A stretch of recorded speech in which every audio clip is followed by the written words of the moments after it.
ನಾನು ಶಿವರಾಜ್ ಪಾಟೀಲ್ ನಿಮಗೆ ನಿಮ್ಮದೇ ಆದ ಕನ್ನಡ ಯೂಟ್ಯೂಬ್ ಚಾನಲ್ ಟುಡೇಸ್ ಇನ್ವೆಸ್ಟ್ಮೆಂಟ್ಗೆ ಸ್ವಾಗತ. ಇವತ್ತಿನ ದಿನ 18 ಸೆಪ್ಟೆಂಬರ್ ಗುರುವಾರ ಸೆನ್ಸೆಕ್ಸ್ ಎಕ್ಸ್ಪೈರಿ. ಇವತ್ತಿನ ದಿನ ಮಾರ್ಕೆಟು ಗ್ಯಾಪ್ ಅಪ್ಪಲ್ಲಿ ಓಪನ್ ಆಯಿತು. ನಿಮಗೆಲ್ಲ ತಿಳಿದಿರೋ ಪ್ರಕಾರ ನಿನ್ನೆ ದಿನ 17 ಸೆಪ್ಟೆಂಬರು ಆಲ್ಮೋಸ್ಟ್ 11:30 ಸಮಯದಲ್ಲಿ US ಫೆಡ್ ರೇಟ್ ಅನೌನ್ಸ್ಮೆಂಟ್ ಬಂತು.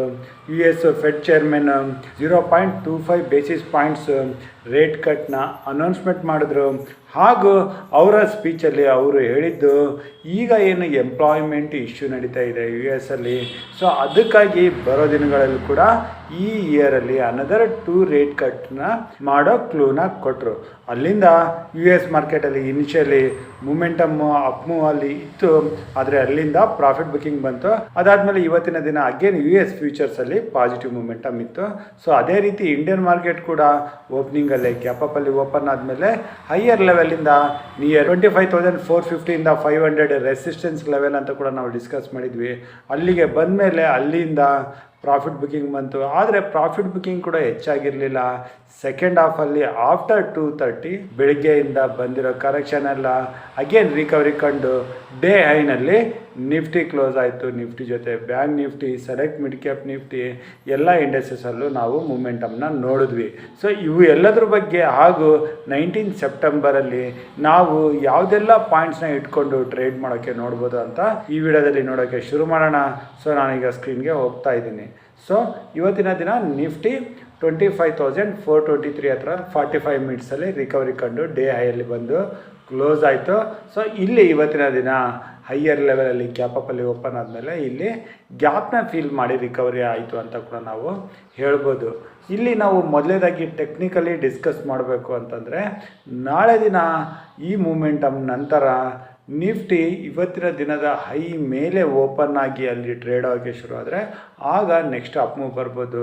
ಅದೇ ನಿಫ್ಟಿ ಈಗಿನ ಲೆವೆಲಿಂದ ಫ್ಲ್ಯಾಟಾಗಿ ಓಪನ್ ಆಗಿ ಅಗೇನ್ 25,400 ಕೆಳಗಡೆ ಸ್ಲಿಪ್ ಆಯಿತು ಅಂತಂದರೆ ಆಗ ಇಲ್ಲಿ ಡಬಲ್ ಟಾಪ್ ಫಾರ್ಮೇಷನ್ ಆಗಿ ಇಲ್ಲಿ ಪ್ರಾಫಿಟ್ ಬುಕಿಂಗ್ ಬರೋ ಚಾನ್ಸಸ್ ಇರುತ್ತೆ. ಆ ಪ್ರಾಫಿಟ್ ಬುಕಿಂಗಲ್ಲಿ ನಿಫ್ಟಿ ತನ್ನ 10 ಡೇ ಮೂವಿಂಗ್ ಆವ್ರೇಜು 25,150 ಹತ್ರ ಬರುತ್ತೆ. ಆ ಲೆವೆಲ್ವರೆಗೆ ಬರೋ ಚಾನ್ಸಸ್ ಇರುತ್ತೆ. ಸೊ ಓಪ್ನಿಂಗಲ್ಲಿ ನಿಫ್ಟಿ ಯಾವ ಲೆವೆಲಲ್ಲಿ ಓಪನ್ ಆಗುತ್ತೆ ಅನ್ನೋದನ್ನು ನಾವು ಅಬ್ಸರ್ವ್ ಮಾಡಬೇಕಾಗುತ್ತೆ. ಅದು ಅಟ್ಲೀಸ್ಟ್ 25,450 ಮೇಲೆ ಓಪನ್ ಆಗಿ ಮೇಲೆ ಮೂಮೆಂಟಮ್ ಕೊಡ್ಬೋದು. ಅದ್ರ ಬಗ್ಗೆ ಡಿಸ್ಕಸ್ ಮಾಡೋಣ. ಆದರೆ 25,450 ಕೆಳಗಡೆ ಓಪನ್ ಆಗಿ ಅಲ್ಲಿಂದ 400ನ ಬ್ರೇಕ್ ಆಗ್ತಿದ್ದಂಗೆ ನಾವು ಅಲ್ಲಿ ಬೇಕಾದರೆ ಪುಟ್ ಸೈಡಲ್ಲಿ ಪೊಸಿಷನ್ ತೊಗೊಂಡು 450 ಮೇಲೆ ಸ್ಟಾಪ್ ಲಾಸ್ನ ಪ್ಲ್ಯಾನ್ ಮಾಡ್ಬೋದು. ಆ ಮೂಮೆಂಟಮ್ಮು 150ವರೆಗೆ ಬರೋ ಚಾನ್ಸಸ್ ಇರುತ್ತೆ. ಸೊ ಇವತ್ತಿನ ದಿನ ಹೇಗೆ ಕೊನೆಯ ಅವರಲ್ಲಿ ರಿಕವರಿ ಬಂತು, ಆ ರಿಕವರಿನ ನಾವು ಶುಕ್ರವಾರದ ದಿನ ಎಕ್ಸ್ಪೆಕ್ಟ್ ಮಾಡೋಂಗಿಲ್ಲ. ಸೊ ಇದು ಟೆಕ್ನಿಕಲ್ ಆಯಿತು. ಇಲ್ಲಿಂದ ನಾವು ಈಗ ಆಪ್ಷನ್ ಚೈನು ಇತರ ಇಂಪಾರ್ಟೆಂಟ್ ಪ್ಯಾರಾಮೀಟರ್ಸ್ಗಳನ್ನ ಎಲ್ಲ ಚೆಕ್ ಮಾಡಿ ಯಾವ ರೀತಿ ಇತರ ಲೆವೆಲ್ಸ್ಗಳನ್ನ ಡೇಟಾ ಪ್ರಕಾರ ಟ್ರೇಡ್ ಮಾಡ್ಬೋದು ಅಂತ ನೋಡೋಣ. ಸೊ ಈಗ ನಾವು ನಮ್ಮ ಇತರ ಪ್ಯಾರಾಮೀಟರ್ಸ್ಗಳ ಕಡೆ ಬಂದರೆ, ಇಲ್ಲಿ India volatility index, India wicks ಈಗ 10 ಕೆಳಗಡೆ ಇದೆ. ಸೊ ನಾನು ಪ್ರೀವಿಯಸ್ ವಿಡಿಯೋದಲ್ಲಿ ಹೇಳ್ತಾನೆ ಬಂದಿದ್ದೆ, ಇಂಡಿಯಾ ವಿಕ್ಸು ಕಡಿಮೆ ಇದ್ದಾಗ ಅದು ಯಾವುದೇ ಕ್ಷಣದಲ್ಲಿ ಸ್ಟ್ರಾಂಗ್ ರಿಕವರಿ ಕಾಣೋ ಚಾನ್ಸಸ್ ಇರುತ್ತೆ. ಆ ರಿಕವರಿನಲ್ಲಿ ಮಾರ್ಕೆಟಲ್ಲಿ ಕರೆಕ್ಷನ್ ಬರೋ ಚಾನ್ಸಸ್ ಇರುತ್ತೆ. ಸೊ ಈಗ ಇಂಡಿಯಾ ವಿಕ್ಸ್ 10 ಕೆಳಗಡೆ ಇರೋದು ನಾವು ಹೈ ಕಾಶಿಯಸ್ ಆಗಿರಬೇಕಾದ ಲೆವೆಲ್ಲು. ಇದರಲ್ಲಿ ಏನಾದರೂ ಮೂಮೆಂಟಮ್ ಬರೋಕ್ಕೆ ಶುರುವಾಗಿ ಇದು 10 ಮೇಲೆ ಹೋಗೋಕ್ಕೆ ಶುರು ಆದಮೇಲೆ ಅದೇ ಸಮಯದಲ್ಲಿ ಇಂಡಿಯನ್ ಮಾರ್ಕೆಟಲ್ಲಿ ಕರೆಕ್ಷನ್ ಬರೋಕ್ಕೆ ಶುರು ಆದರೆ ಅದು ಕಂಟಿನ್ಯೂ ಆಗೋ ಚಾನ್ಸಸ್ ಇರುತ್ತೆ.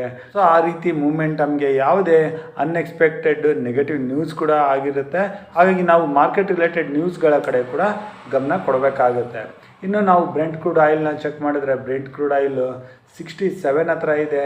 ಇನ್ನು ನಮ್ಮ rupee value against US dollar, ನಮ್ಮ ರುಪಿ ವ್ಯಾಲ್ಯೂ ನಿನ್ನೆ ದಿನ 88 ಕೆಳಗಡೆ ಕಂಫರ್ಟಬಲ್ ಆಗಿ ಬಂದು ಇತ್ತು.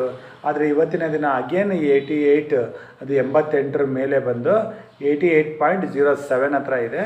ಸೊ ಇದು 88 ಕೆಳಗಡೆ ಬಂದರೆ ಅದು ಪಾಸಿಟಿವ್ ಆಗುತ್ತೆ. ಇಲ್ಲಿಂದ ಇದು ಏನಾದರೂ ಅಗೇನ್ ಹೆಚ್ಚಾಗ್ತಾ ಹೋದರೆ ಅದು ಇಂಡಿಯನ್ ಮಾರ್ಕೆಟ್ಗೆ ನೆಗೆಟಿವ್ ಆಗಿರುತ್ತೆ. ಇದು ನಮಗೆ ತಿಳಿದಿರಬೇಕು. ಇನ್ನು US ಡಾಲರ್ ಇಂಡೆಕ್ಸು 67 ಹತ್ರ ಇದೆ. ಇಲ್ಲಿಂದ ಏನು ನೆಗೆಟಿವ್ ಆಗಲಿ ಪಾಸಿಟಿವ್ ಆಗಲಿ ಕ್ಲೂ ಇಲ್ಲ. ಇದು ನಮಗೆ ನ್ಯೂಟ್ರಲ್ ಅಂತ ಹೇಳ್ಬೋದು. ಹಾಗೂ US 10 ಇಯರ್ ಬಾಂಡ್ ಈಲ್ಡ್ 4.04 ಹತ್ರ ಇದೆ. ಸೊ ಇದು ಕೂಡ ನಮಗೆ ನ್ಯೂಟ್ರಲ್ ಆಗಿ ಕಾಣಿಸ್ತಾ ಇದೆ. ಇನ್ನು US ಮಾರ್ಕೆಟ್ ನಿನ್ನೆ ದಿನ ಒಂದು ಕರೆಕ್ಷನ್ ನಂತರ ರಿಕವರಿ ಕಂಡಿತ್ತು. ಈಗ ಡೌ ಜೋನ್ಸ್ ಫ್ಯೂಚರ್ಸು ಪಾಸಿಟಿವ್ ಆಗಿ ಕಾಣಿಸ್ತಾ ಇದೆ. ನಾಸ್ಡಾಕ್ ಇಂಡೆಕ್ಸ್ ಇದರಲ್ಲಿ ಕೂಡ ನಿನ್ನೆ ದಿನ ಪ್ರಾಫಿಟ್ ಬುಕ್ಕಿಂಗ್ ನಂತರ ರಿಕವರಿ ತೋರಿಸ್ತಾ ಇದೆ. ಜಪಾನ್ ನಿಕೆನಲ್ಲಿ ಮಾತ್ರ ಒಂದು ಅದ್ಭುತ ಮೂಮೆಂಟಮ್ಮು ಹಾಗೂ ಅಪ್ ತೋರಿಸ್ತಾ ಇದೆ. ಇದರಲ್ಲಿ ಆಲ್ರೆಡಿ ಇವತ್ತಿನ ದಿನ 2% ಮೂಮೆಂಟಮ್ ಬಂದಿದೆ. ಇದು ಇನ್ನೂ ಕಂಟಿನ್ಯೂ ಆಗೋ ರೀತಿ ಇಲ್ಲಿ ಕಾಣಿಸ್ತಾ ಇದೆ. ಇನ್ನು ಡ್ಯಾಕ್ಸ್ UK ಡ್ಯಾಕ್ಸ್ ಇಂಡೆಕ್ಸಲ್ಲಿ ಬಂದರೆ ಇದು ಇವತ್ತಿನ ದಿನ ಗ್ಯಾಪಲ್ಲಿ ಓಪನ್ ಆಗಿ ಫ್ಲ್ಯಾಟ್ ಆಗಿ ಪಾಸಿಟಿವ್ ಆಗಿ ಟ್ರೇಡ್ ಆಗ್ತಾ ಇದೆ. So overall global equity market ಕಡೆಯಿಂದ ನಾವು ಪಾಸಿಟಿವ್ ಸೆಂಟಿಮೆಂಟ್ನ ನೋಡ್ತಾ ಇದ್ದೀವಿ. ಇನ್ನು ಇವತ್ತಿನ ದಿನ ಮಾರ್ಕೆಟ್ ಸೆಕ್ಟರ್ ವೈಸ್ ಪರ್ಫಾರ್ಮೆನ್ಸ್ನ ನೋಡಿದ್ರೆ ಇವತ್ತಿನ ದಿನ ಹೆಚ್ಚಿನದಾಗಿ ಫಾರ್ಮಾ ಸ್ಟಾಕ್ಗಳು ಮೂಮೆಂಟಮ್ನ ಕೊಟ್ಟಿತ್ತು 1.5%ವರೆಗೆ. ಅದಕ್ಕೆ ಸಪೋರ್ಟ್ ಆಗಿ ಹೆಲ್ತ್ ಕೇರ್ ಹಾಗೂ IT ಸ್ಟಾಕ್ಸಲ್ಲಿ ಮೂಮೆಂಟಮ್ ಇತ್ತು. ನೆಗೆಟಿವ್ ಅಂತಂದರೆ ಎನರ್ಜಿ ಹಾಗೂ ಮೀಡಿಯಾ ಎಂಟರ್ಟೈನ್ಮೆಂಟ್ಗಳಾಗಿದ್ವು. ಇನ್ನು ನಿಫ್ಟಿ ಕಾಂಟ್ರಿಬ್ಯೂಟರಲ್ಲಿ ಇವತ್ತಿನ ದಿನ 16 ಸ್ಟಾಕ್ಸ್ ನೆಗೆಟಿವಲ್ಲಿದ್ದರೆ 35 ಸ್ಟಾಕ್ಸು ಪಾಸಿಟಿವ್ ಆಗಿತ್ತು. ಸೊ ಓವರಾಲ್ ಸೆಂಟಿಮೆಂಟು ಈಗ ಬುಲ್ಲಿಶ್ ಆಗೇ ಇದೆ. ಇನ್ನು ಆಪ್ಷನ್ ಚೈನಿಗೆ ಬಂದರೆ ಆಪ್ಷನ್ ಚೈನ್ ಈಗ 25,400 ಮೇಲೆ ಇದೆ. ಇಮ್ಮಿಡಿಯೇಟ್ ಆಗಿ ರೆಸಿಸ್ಟೆನ್ಸು 25,500 ಹತ್ರ. ಮೊದಲನೇ ಸಪೋರ್ಟು 25,300, ಅಲ್ಲಿಂದ 25,200 ಹಾಗೂ ಫೈನಲ್ ಸಪೋರ್ಟು 25,000 ಕಾಣಿಸ್ತಾ ಇದೆ. ಸೊ ಇವುಗಳನ್ನ ನೋಡ್ಬೋದು. ಇನ್ನು 25,000 ಮೇಲೆ ಇಮಿಡಿಯೇಟ್ ಆಗಿ ಸ್ಮಾಲ್ ರೆಸಿಸ್ಟೆನ್ಸು 25,600, ಅಲ್ಲಿಂದ 25,800 ನೆಕ್ಸ್ಟ್ ರೆಸಿಸ್ಟೆನ್ಸ್ ಕಾಣಿಸ್ತಾ ಇದೆ. ಈಗ ನಾವು ಇಲ್ಲಿ ಚಾರ್ಟಲ್ಲಿ ಬಂದು ಅಗೇನ್ ಲೆವೆಲ್ಸ್ನ ಡಿಸ್ಕಸ್ ಮಾಡಬೇಕು ಅಂತಂದರೆ ನಿಫ್ಟಿಗೆ ಮೊದಲನೇ ರೆಸಿಸ್ಟೆನ್ಸು ಟೆಕ್ನಿಕಲಿ 25,450 ಹಾಗೂ ಆಪ್ಷನ್ ಚೈನ್ ಪ್ರಕಾರ 500 ಆಗಿರುತ್ತೆ. ಸೊ ನಾವು ಈ ಲೆವೆಲಲ್ಲಿ ನಿಫ್ಟಿ ಓಪನ್ ಆದರೆ ಯಾವುದೇ ಹೊಸ ಪೊಸಿಷನ್ ತೊಗೊಳ್ಳೋದನ್ನು ಅವಾಯ್ಡ್ ಮಾಡ್ಬೋದು. ನಿಫ್ಟಿ 25,500 ಮೇಲೆ ಟ್ರೇಡ್ ಆಗಿ ಶುರು ಆದರೆ ಅಲ್ಲಿಂದ ನಾವು ಲಾಂಗ್ ಪೊಸಿಷನ್ಸ್ನ ಟ್ರೈ ಮಾಡ್ಬೋದು. ಸ್ಮಾಲ್ ರೆಸಿಸ್ಟೆನ್ಸು 600 ಹತ್ರ, ಅದಾದಮೇಲೆ 25,800 ಕಡೆ ನಿಫ್ಟಿ ಹೋಗುತ್ತೆ. ಇನ್ನು ನಾನು ಆಲ್ರೆಡಿ ಹೇಳ್ದಂಗೆ ನಿಫ್ಟಿ ಏನಾದರೂ ಫ್ಲ್ಯಾಟಾಗಿ ಓಪನ್ ಆಗಿ 25,400 ಕೆಳಗಡೆ ಸ್ಲಿಪ್ ಆಯಿತು ಅಂತಂದರೆ ಇಲ್ಲಿ ಹೆಚ್ಚಿನದಾಗಿ ಕರೆಕ್ಷನ್ ಬರೋ ಚಾನ್ಸಸ್ ಇರುತ್ತೆ. ಆ ಕರೆಕ್ಷನ್ ಕೆಳಗಡೆ 25,277ಇಂದ 25,150 10 ಡೇ ಮೂವಿಂಗ್ ಆ್ಯಾವ್ರೇಜ್ವರೆಗೆ ಬರುತ್ತೆ. ಸೊ ಈ ಮೂಮೆಂಟಮ್ಗೆ ನಾವು ತಯಾರಾಗಿರಬೇಕು. ಇನ್ನು ಬ್ಯಾಂಕ್ ನಿಫ್ಟಿಗೆ ಬಂದರೆ ಬ್ಯಾಂಕ್ ನಿಫ್ಟಿ 55,727 ಹತ್ರ ಏನು ಕ್ಲೋಸ್ ಆಗಿದೆ. ಇಲ್ಲಿ ಕೂಡ ಅದೇ ರೀತಿ ಇವತ್ತಿನ ದಿನದ ಅಂದರೆ 18th ಸೆಪ್ಟೆಂಬರ್ ಹೈನ ಬ್ಯಾಂಕ್ ನಿಫ್ಟಿ ಕ್ರಾಸ್ ಆಗಿಲ್ಲ. ಅದೇ ಲೆವೆಲಿಂದ ರಿಜೆಕ್ಷನ್ ಕಂಡು ಅಗೇನ್ 55,600 ಅಥವಾ 700 ಕೆಳಗಡೆ ಬರ್ತಿದ್ರೆ ಅಲ್ಲಿ ನಾವು ಪುಟ್ ಸೈಡಲ್ಲಿ ಪೊಸಿಷನ್ ತೊಗೊಂಡು ಪ್ರೀವಿಯಸ್ ಡೇ ಹೈನಲ್ಲಿ ಸ್ಟಾಪ್ ಲಾಸ್ನ ಪ್ಲ್ಯಾನ್ ಮಾಡ್ಬೋದು. ಇಲ್ಲಿ ಕೂಡ ಬರೋ ಡೌನ್ ಕೆಳಗಡೆ 55,200, ಅದಾದಮೇಲೆ 54,900ವರೆಗೂ ಬರೋ ಚಾನ್ಸಸ್ ಇರುತ್ತೆ. ಇನ್ನು ಸೆಲೆಕ್ಟ್ ಮಿಡ್ ಕ್ಯಾಪ್ ನಿಫ್ಟಿಗೆ ಬಂದರೆ ಇದರ ಮೂಮೆಂಟಮ್ ತುಂಬ ಸ್ಟ್ರಾಂಗ್ ಆಗಿದೆ. ಸೊ ಇದರಲ್ಲಿ ನಾವು ಬೈ ಆ್ಯಂಡ್ ಡಿಪ್ಸನ್ನು ಕಾನ್ಸೆಪ್ಟ್ ಇಟ್ಕೊಂಡು ಹೋಗ್ಬೋದು 13,200ವರೆಗೂ. ಸೊ 13,200 ಕೆಳಗಡೆ ಸೆಲೆಕ್ಟ್ ಮಿಡ್ ಕ್ಯಾಪ್ ನಿಫ್ಟಿ ಬಂತು ಅಂದರೆ ನಾವು ಲಾಂಗ್ ಪೊಸಿಷನ್ಸ್ನ ಹೊರಗಡೆ ಬರೋಣ. ಪುಟ್ಟು ಪೊಸಿಷನ್ಸ್ನ ಸೆಲೆಕ್ಟ್ ಮಿಡ್ ಕ್ಯಾಪ್ ನಿಫ್ಟಿನಲ್ಲಿ ನೋಡೋದು ಬೇಡ. ಇನ್ನು ಸೆಲೆಕ್ಟ್ ಮಿಡ್ ಕ್ಯಾಪ್ ನಿಫ್ಟಿನಲ್ಲಿ ಈಗಿನ ಲೆವೆಲಿಂದ ಅಪ್ ಮೂವ್ ಕಂಟಿನ್ಯೂ ಆದರೆ 13,500ವರೆಗೆ ಹೋಗೋ ಚಾನ್ಸಸ್ ಇರುತ್ತೆ. ಆ ಮೂಮೆಂಟ್ಗಮ್ಗೋಸ್ಕರ ನಾವು ಪೊಸಿಷನ್ ತೊಗೊಂಡು ಟ್ರೈಲಿಂಗ್ ಸ್ಟಾಪ್ ಲಾಸ್ ಇಟ್ಕೋತಾ ಲಾಂಗ್ ಸೈಡಲ್ಲಿ ಪೊಸಿಷನ್ಸ್ನ ಹೋಲ್ಡ್ ಮಾಡ್ಬೋದು. ಸೊ ಈ ರೀತಿ ನಾವು Nifty, bank Nifty, select mid cap ನಿಫ್ಟಿನಲ್ಲಿ 19th ಸೆಪ್ಟೆಂಬರು ಶುಕ್ರವಾರದ ದಿನ ಟ್ರೇಡ್ ಮಾಡೋಣ. ನಾನು ಕೊಟ್ಟಿರೋ ಮಾಹಿತಿನಲ್ಲಿ ನಿಮ್ಗೆ ಇನ್ನೂ ಏನಾದರೂ ಡೌಟ್ಸ್ ಇದ್ದರೆ ನೀವು ನನಗೆ ಡೈರೆಕ್ಟಾಗಿ ಕಾಂಟ್ಯಾಕ್ಟ್ ಮಾಡ್ಬೋದು. ನನ್ನ ನಂಬರ್ 9845852716.